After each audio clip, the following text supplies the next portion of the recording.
بسم اللہ الرحمن الرحیم۔ رسول اللہ صلی اللہ تعالیٰ علیہ وآلہ وسلم نے ارشاد فرمایا، اس شخص کے لیے خوشخبری ہے روز قیامت جس کے نام اعمال میں استغفار کی کثرت پائی جائے گی۔ یعنی دنیا میں جس نے زیادہ استغفار کیا، استغفار یعنی معافی مانگی اللہ تعالیٰ سے،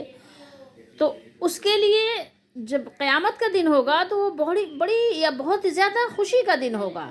کہ جب وہ اپنا نامہ اعمال دیکھے گا اور اس میں دیکھے گا کہ اس نے کثرت کے ساتھ بہت زیادہ اللہ تعالیٰ سے معافی مانگی ہے، اللہ تعالیٰ سے اس نے اپنی مغفرت طلب کی ہے، تو وہ بہت خوش ہوگا کہ یہ تو میں نے بڑا کارنامہ کر لیا، دنیا میں اپنے لیے بڑا ذخیرہ جمع کر لیا، کیونکہ اس کی برکت سے اللہ تعالیٰ گناہوں کو معاف فرما دیتا ہے، درجے بلند فرماتا ہے۔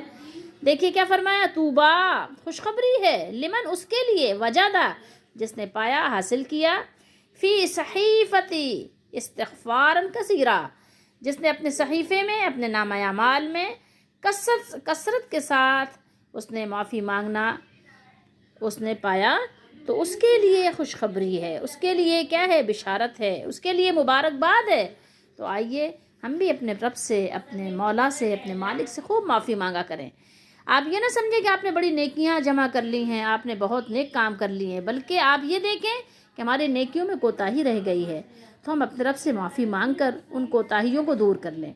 اپنے عمل سے ان کوتاہیوں کو ہم دور نہیں کر سکتے، بلکہ اپنے رب سے جب معافی مانگیں گے تو ہمارا رب ان کوتاہیوں کو دور کر کے، اس کے کھوٹ کو دور کر کے، اور اس کو کیا کرے گا، اس کو اپنی بارگاہ میں قبول فرما لے گا، اور ایک کے بدلے 10 اور 70 اور جتنا وہ چاہے گا۔ وہ کریم ہے اور وہ